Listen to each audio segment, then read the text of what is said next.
हरे कृष्णा। ओम नमः शिवाय।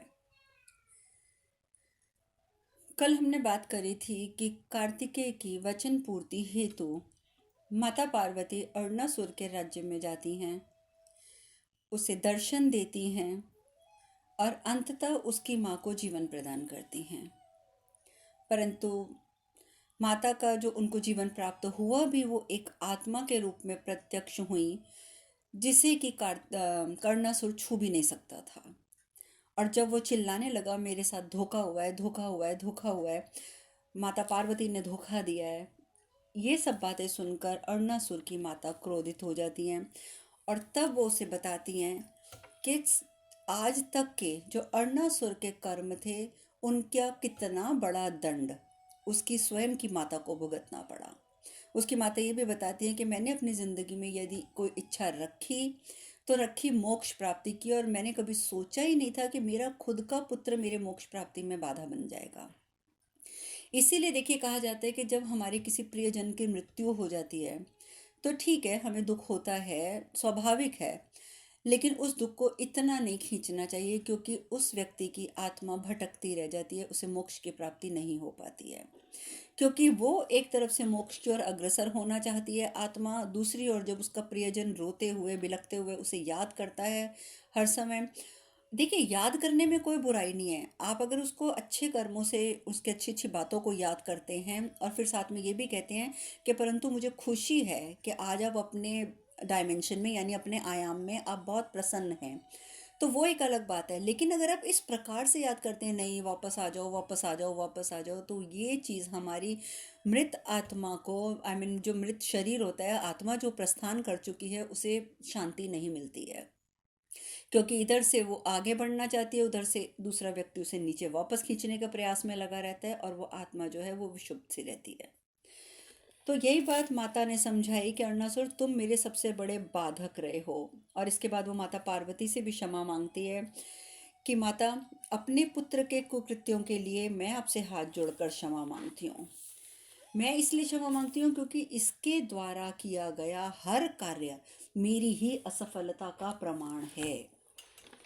देखिए, यहाँ पर एक माता, चाहे वो अरुणासुर की माता है, परंतु वो इस दायित्व को स्वीकार कर रही है।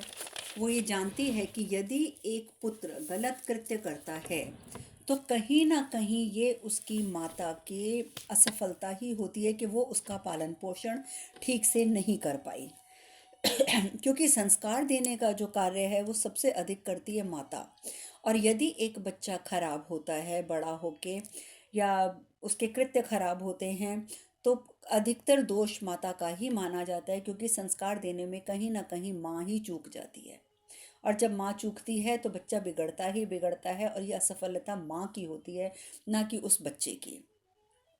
इसीलिए अरुणासुर की माँ कहती है कि इसके द्वारा किए गए हर कार्य, जो भी इसने कार्य किए हैं अभी तक की, वो सब मेरी असफलता का प्रमाण है कि मैं एक माता होकर भी अपने पुत्र का सही मार्गदर्शन नहीं कर सकी, मैं उसे सही दिशा नहीं दिखा सकी। पर मैं विनती करती हूँ माता कि मुझे मुक्ति दे दीजिए। फिर भी मैं विनती करती हूँ कि मुझे मुक्ति दे दीजिए।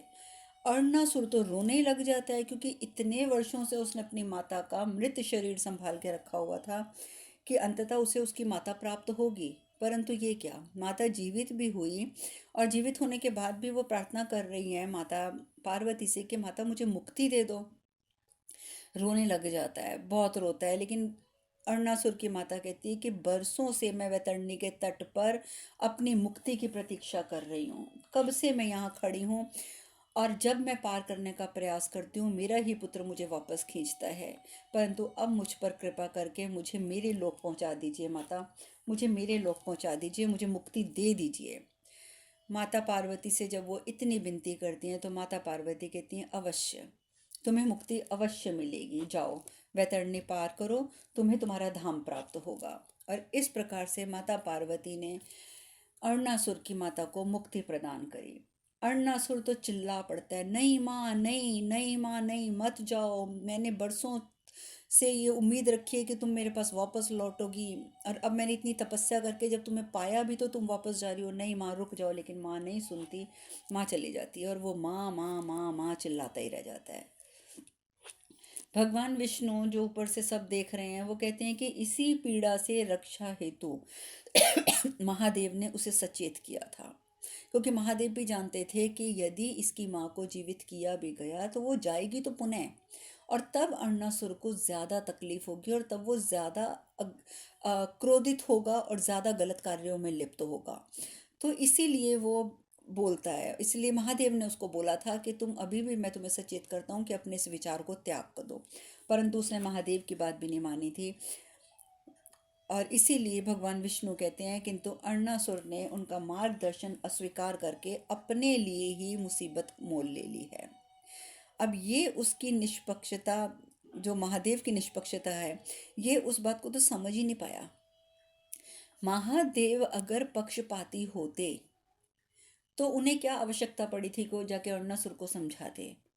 और माता पार्वती, उन्होंने भी इस बात का मान रखा कि अरुणासुर ने मेरी तपस्या करी है, और इस बात का मान रखने के लिए उन्होंने फिर उसे एक बार समझाने के लिए मौका दिया, उसे सचेत किया कि अभी भी अपने कृत्यों की ओर ध्यान दे दो।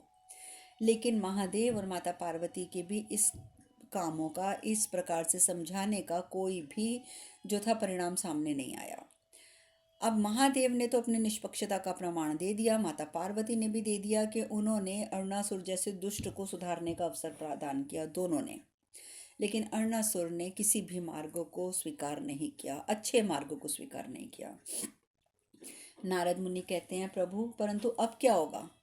भगवान विष्णु कहते हैं अरुणासुर के समक्ष अब दो ही विकल्प हैं, या तो वो सत्य को स्वीकार कर ले, या फिर अरुणासुर के संताप से ये समस्त लोग प्रभावित होंगे, क्योंकि फिर कुछ ना कुछ ऐसा घटित होगा जो समस्त लोगों के लिए अच्छा नहीं होगा।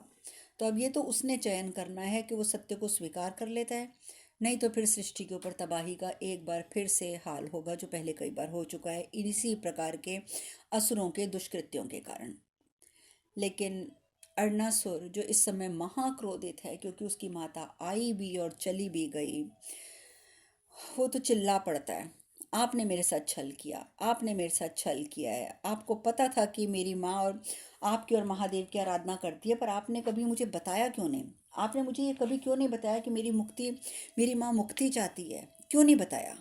आपने मुझसे मेरी माँ को दूर कर दिया है, और अब मैं यहाँ से आपको यानी कि प्रकृति को जाने नहीं दूंगा।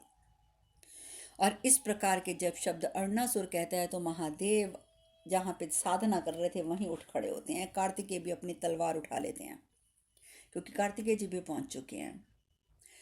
लेकिन देखिए अभी भी अरुणासुर जैसा दुर्बुद्धि व्यक्ति, जिसे क्या भगवान विष्णु, क्या महादेव, क्या गणेश जी, क्या माता पार्वती, सबने समझाया था कि तेरी इच्छा पूर्ण नहीं होगी, तू एक बार मनन चिंतन कर कि तू क्या चाह रहा है, ये सही है या नहीं है। और महादेव ने तो, और माता पार्वती ने तो यहाँ तक कहा था कि तूने ये तो हमेशा सोचा कि तुझे क्या चाहिए, लेकिन तूने ये नहीं सोचा कि तेरी माँ चाहती भी है या नहीं।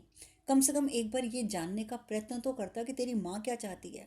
लेकिन तब भी अरुणासुर ने नहीं सुनी थी ये बात, और आज वो महादेव और माता पार्वती पर इल्ज़ाम लगा रहा है कि आप लोगों ने तो मुझे बताया ही नहीं कि मेरी माँ आपकी भक्त थी, मेरी माँ मुक्ति चाहती थी, ये वो।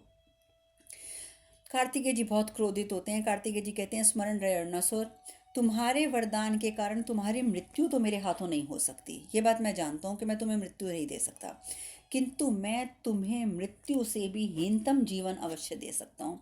मैं तुम्हें उस दशा में लाकर छोड़ दूंगा कि तुम मृत्यु को तरसोगे और तुम्हारी मृत्यु प्राप्त नहीं होगी तुम्हें। लेकिन तभी महादेव आते हैं, रुक जाओ कार्तिकेय, रुक जाओ। अरुणासुर कहता है अच्छा हुआ आ गए आप, अच्छा हुआ आप भी आ गए, वैसे भी मेरी पीड़ा का मूल कारण तो आप ही हैं।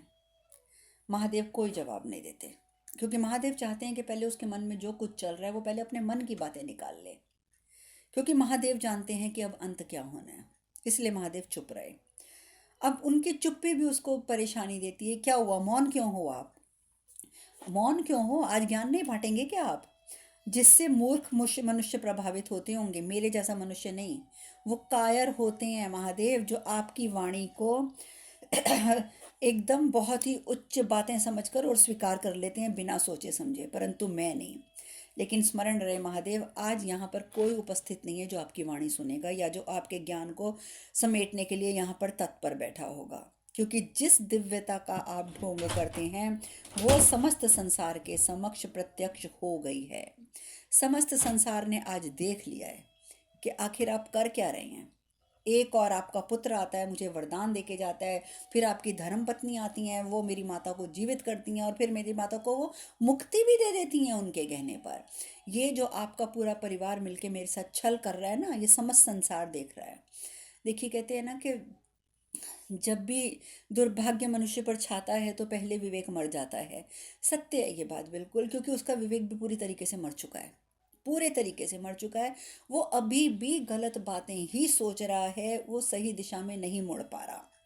बहुत गलत बोलता है अरुणासुर, बहुत बड़ी बड़ी और गलत गलत बातें बोलता है कि भूतनाथ, वैद्यनाथ, पशुपतिनाथ, आप तो तीनों रूप में आए थे और तीनों रूपों में आके आपने किया क्या। मेरे बाल्यकाल के दुखद क्षण मुझे आपने स्मरण कराए, किंतु इतना सा आपने बोलने का साहस नहीं किया कि मेरी माता क्या चाहती है।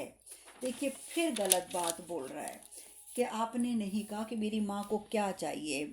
मैं अपने प्रयासों से माँ को कितनी पीड़ा पहुंचा रहा हूँ, ये बात आप मुझे बता तो सकते थे। महादेव अभी भी चुप हैं, अभी भी वो चुप हैं। वो कहते हैं पहले तू बोल ले जो बोलना है।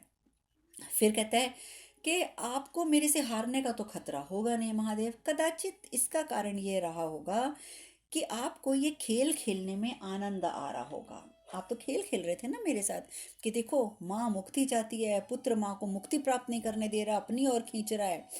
माता पार्वती और कार्तिकेय क्रोधित हो जाते हैं, लेकिन शिव शांत रहते हैं, शांत रहते हैं। पहले उसको बोलने देते हैं, जब वो बोल लेता है फिर महादेव बोलना शुरू करते हैं। अब महादेव उससे पूछते हैं तुम्हारे साथ छल हुआ है।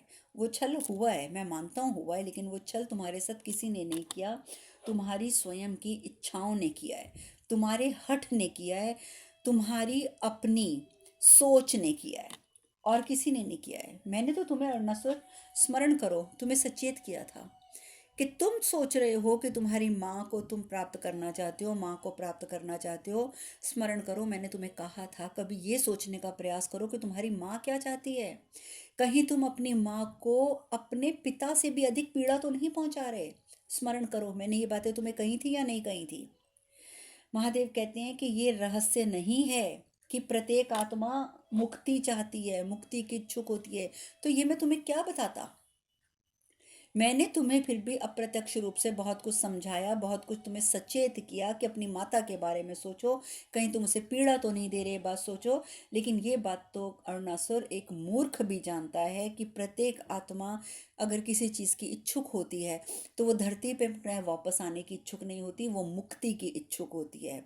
कोई आत्मा वापस नहीं आना चाहती। जो मरता है वो होता है शरीर, पंचभूतों से बना हुआ ये शरीर, मरता तो वो है, किंतु आत्मा तो अजर अमर होती है।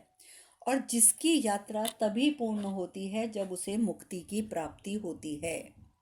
इसीलिए हर व्यक्ति जानता है कि प्रत्येक आत्मा का जो एक लक्ष्य होता है वो होता है मुक्ति को प्राप्त होना। जहाँ सांसारिक बंधनों से मुक्त हो जाता है, आत्मा सांसारिक बंधनों से मुक्त हो जाती है, उसकी सारी इच्छाएं लुप्त हो जाती हैं। किंतु तुमने तो सत्य को कभी स्वीकारा ही नहीं, कभी खोज करने की प्रश्न तुमने प्रयास ही नहीं किया कि सत्य को खोजते तो सही कि आखिर तुम्हारी आत्मा, तुम्हारी माँ की मृत आत्मा चाहती क्या है। तुम तो उन तत्वों को ढूंढते रहे अरुणासुर जो तुम्हारे अहंकार के पोषण हेतु आवश्यक थे।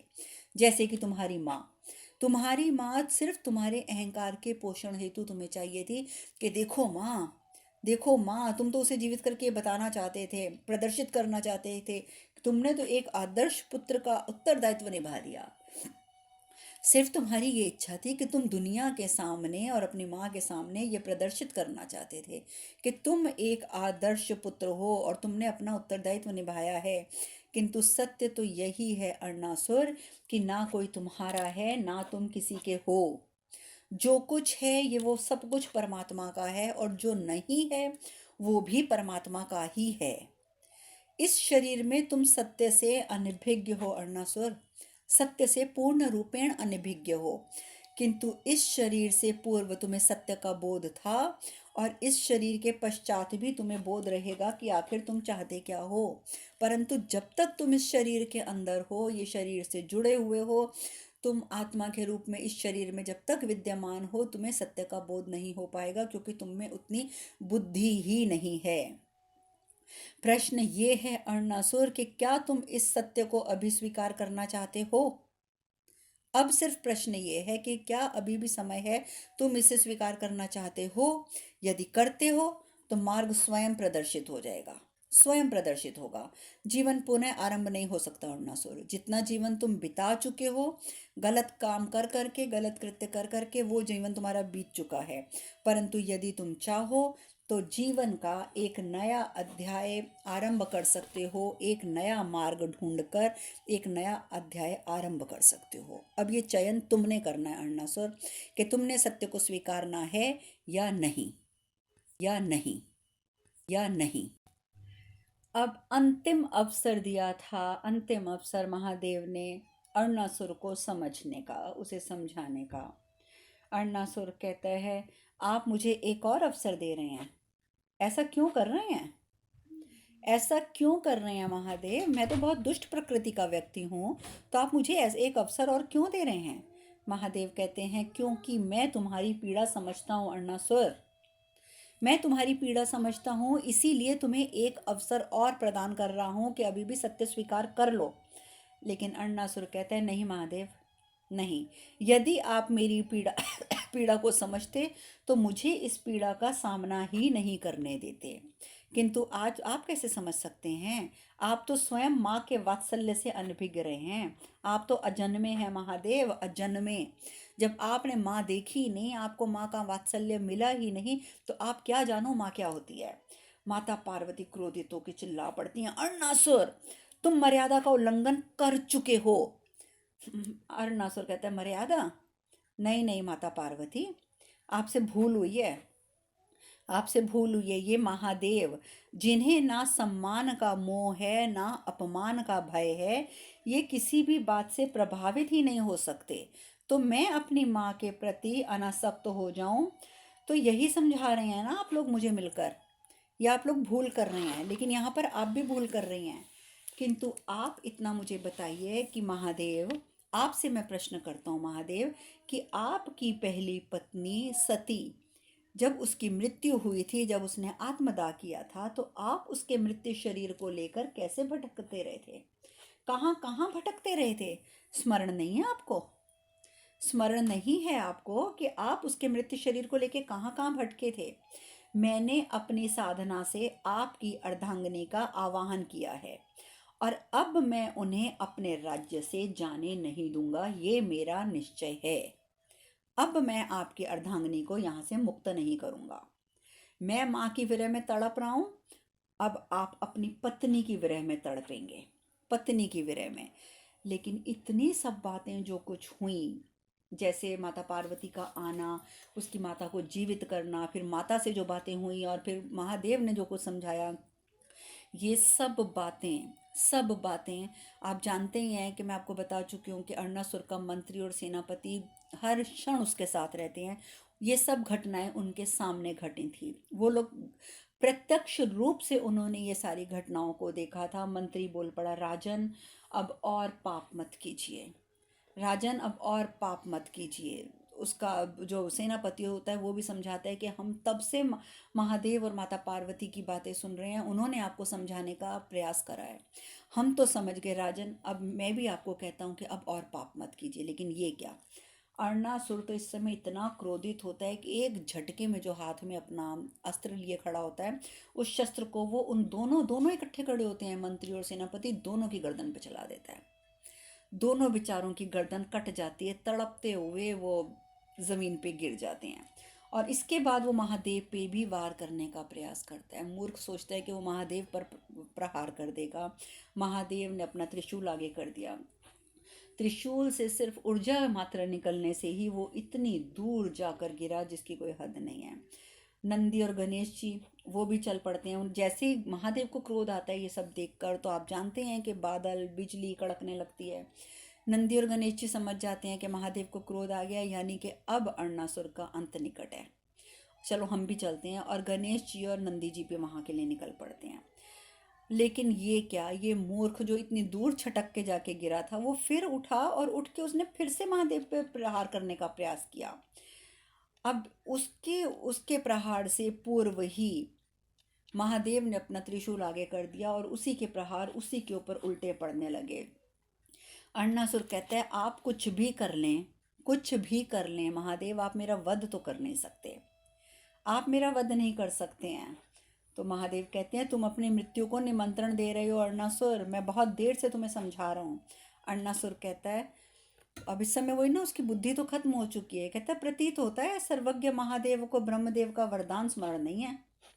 मैंने अपने राज्य में आपको आमंत्रित नहीं किया है, और आप जानते हैं कि मेरे वरदान में जो मैंने प्राप्त किया है उसमें एक शर्त ये भी थी कि मेरा वध वही कर पाएगा जिसे मैं स्वयं आमंत्रित करूंगा, परंतु मैंने आपको आमंत्रित नहीं किया है। तो तभी वहां पर माता पार्वती उपस्थित हो जाती है, कहती हैं अरुणासुर किंतु तुमने अपने वरदान को स्वयं खंडित कर दिया है। क्यों? क्योंकि तुमने मुझे आमंत्रित किया है। स्मरण करो, स्मरण कहो करो अरुणासुर, तुमने मुझे आमंत्रित किया है, तुम्हारा वरदान तो खंडित हो चुका है और अब तुम्हें अपने दुष्कृत्यों का मूल्य चुकाना पड़ेगा। अब तो जी अरुणासुर सोच में पड़ जाते, अरे ये क्या गलती कर दी मैंने तो स्वयं कहा था आइए माता आइए, मैं आमंत्रित करता हूँ आपको, आइए मेरे राज्य में। क्योंकि उस समय तो उसके दिमाग में एक ही सनक जागी हुई थी कि मैंने अपनी माता को पुनः जीवित करना है, और उसी चक्कर में उसने माता पार्वती को स्वयं आमंत्रित कर लिया था। अब अरुणासुर सोच में तो पड़ जाता है, फिर उसे कुछ ध्यान आता है, कहता है किंतु मैंने ब्रह्मदेव से एक और वरदान मांगा था, अभी तो एक और शर्त है। माता पार्वती कहती हैं कि एक पदी द्विपदी त्रिपदी और च्विपदी, ये चार पदी प्राणी तुम्हारा वध नहीं कर सकते, यही ना, यही वरदान है ना तुम्हारा कि तुम्हारा वध वही करेगा जो तुम्हारे राज्य में तुम्हारे आमंत्रण पर आएगा और जिसका एक पैर दो पैर तीन पैर या चार पैर नहीं होंगे, है ना, तो वही तुम्हारा वध करेगा, यही ना। और ये सोचकर तुम ये सोच रहे हो कि तुम अमर हो गए हो, किंतु वरदान मांगते समय तुम्हें प्रकृति की विविधता का तो बोध ही नहीं रहा। तुमने तो कभी जाना ही नहीं कि संसार में कई जीव ऐसे हैं जिनके एक दो तीन चार नहीं कई कई पैर होते हैं। तुम भूल गए कि प्रकृति में हर प्रकार के शतपदी प्राणी भी उपलब्ध हैं, यानी कि ऐसे ऐसे प्राणी भी है जिनके 100 पैर होते हैं। और आप लोग जानते हैं, आप लोगों ने नाम भी सुना होगा, 100 पैरी होती है, जो 100 पैरी के 100 पैर होते हैं। आपने सुना होगा मक्खी जो होती है उसके 6 पैर होते हैं, भ्रमर के 6 के 8 पैर होते हैं, ऑक्टोपस होते हैं उसकी 8, उसके भी 8 टांगे गिनी जाती हैं। तो ऐसे तो कितने ही जीव हैं इस धरती पर जो 4 पैरों से ज्यादा पैर रखते हैं। और उसने तो वरदान में ब्रह्मदेव से यही मांगा था कि एक दो तीन और 4 पैरों वाला प्राणी मेरा वध ना कर सके। और तभी माता पार्वती अपने दोनों हाथों को ऊपर करके अपनी शक्ति को ऊर्जान्वित करती हैं, और जब उनके अंदर से वो शक्ति प्रसारित होनी शुरू होती है तो उनके आवाहन करने पे हजारों भंवरे वहां पर इकट्ठे होने शुरू हो जाते हैं। और मतलब ये नहीं कि दो चार आठ दस हजारों लाखों भंवरे इकट्ठे शुरू हो जाते हैं, और माता पार्वती कमर तक उन भंवरों से लद जाती हैं कि मतलब इस समय तो माता पार्वती की जैसे करोड़ों टांगे हो गई थी, वो कोई द्विपदी नहीं रही थी, उनकी करोड़ों टांगे हो गई थी। और वो भंवरे जो उनके शरीर पर अब आ चुके थे वो भी तो वही माता पार्वती के रूप में परिवर्तित हो गए, उसी प्रकार में परिवर्तित हो गए, और इस प्रकार से हजारों पदों वाली बनकर माता पार्वती जो है वो वहां पर खड़ी हो गई।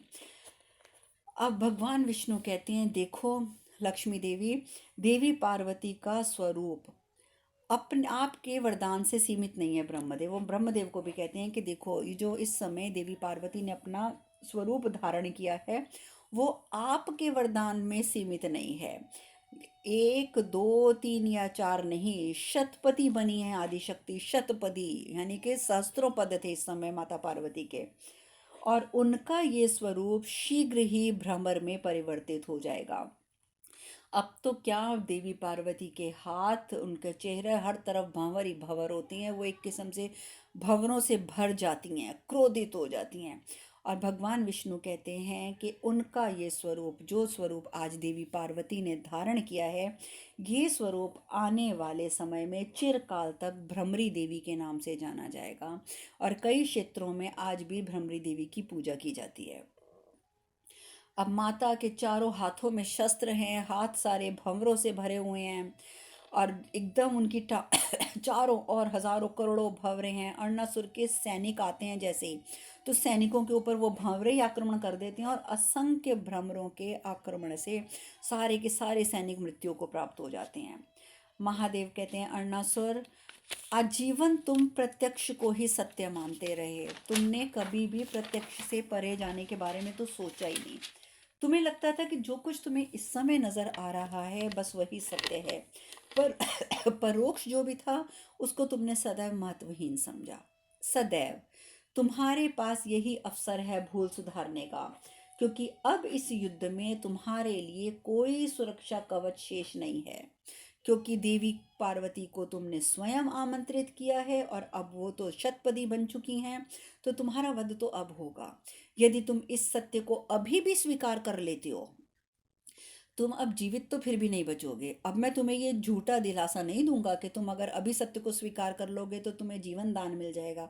नहीं, यदि तुम इस समय सत्य को स्वीकार कर लेते हो तो अपने जीवन के अंत समय में तुम्हें संतोष रहेगा कि तुमने उनके सामने आत्मसमर्पण किया है, जिनकी आराधना तुम्हारी माँ आजीवन करती रही।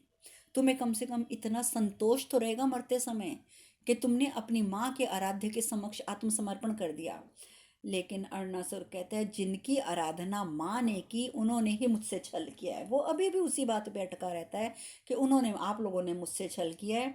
अब तो आत्मसमर्पण की संभावना ही नहीं है। और वो इतना कुछ होने के बाद भी आत्मसमर्पण को जब तैयार नहीं होता, तो अपना त्रिशूल उठाकर जैसे ही वो माता पर प्रहार करने का प्रयास करता है, उसी समय असंख्य भ्रमर उसके ऊपर कूद पड़ते हैं और उसके सारे शरीर पर चिपक जाते हैं, और माता उसी समय अपने शस्त्र से उसके शीश को उसके धड़ से अलग कर देती है। और इस प्रकार से अर्णासुर का वध हो जाता है। अर्णासुर का भी वध हो जाता है। दुनिया में जितनी बड़ी से बड़ी नकारात्मकताएं आई हैं आज तक, उनका वध हुआ ही हुआ है, संहार हुआ ही हुआ है, भगवान ने किसी न किसी रूप में किया ही है। लेकिन हमेशा की तरह समस्या फिर खड़ी हो गई कि माता पार्वती जब अत्यंत क्रोधित हो जाती हैं तो उन्हें शांत करना बहुत मुश्किल हो जाता है। अभी आपने मणि और मल्लिका के समय तो देखा था कि माता पार्वती इतनी बुरी तरीके से क्रोधित हो गई थी कि उनको शांत कोई भी नहीं कर पाया था, और वो इतनी अनियंत्रित हो गई थी कि वो एक प्रतिमा में जाकर समा गई थी। अब नई चिंता शुरू होती है समस्त देवी देवताओं के लिए, त्रिदेवों के लिए, कि अब भ्रमरी देवी को, यानी कि माता पार्वती को शांत कौन कराएगा। देवता गण भी आ जाते हैं, नंदी नंदी आ जाते हैं। नंदी कहते हैं, मैं बैल बुद्धि आपकी बातों को समझ ही नहीं पाया, आप किस संकट की ओर संकेत कर रहे थे प्रभु। प्रभु माता को शांत कीजिए, प्रभु माता को शांत कीजिए। गणेश जी कहते हैं, नंदी जी पूरी बात बताइए कि आपको पिताजी ने क्या कहा था। तो नंदी जी को याद आता है कि महादेव ने यही तो कहा था कि कार्तिकेय को स्वयं समझना होगा कि और भी कई ऐसी बातें होती हैं जिनका महत्व उसके दिए हुए वचन से अधिक महत्वपूर्ण होता है। और कार्तिकेय और अर्णासुर दोनों ही इस बात से अवगत नहीं हैं कि अर्णासुर की माँ को जीवित किया गया तो उसके बाद क्या क्या परिणाम भुगतने होंगे। ये सब सुनते हैं जब कार्तिकेय जी भी, तो वो एकदम क्षुब्ध हो जाती हैं, रोने लग जाते हैं, मेरे कारण हुआ ये सब, मेरे कारण हुआ ये सब। उनको, अब कार्तिकेय जी को अपनी एक एक बात याद आती है कि कैसे उन्होंने एक वचन दे दिया अर्णासुर जैसे दुष्ट को, कैसे उन्होंने अपनी माँ के साथ कहा, माँ से उसकी ममता का प्रमाण मांगा, पिताजी से क्रुद्ध हुए, वो नंदी पे क्रुद्ध हुए, गणेश जी पे क्रुद्ध हुए, क्या क्या नहीं किया।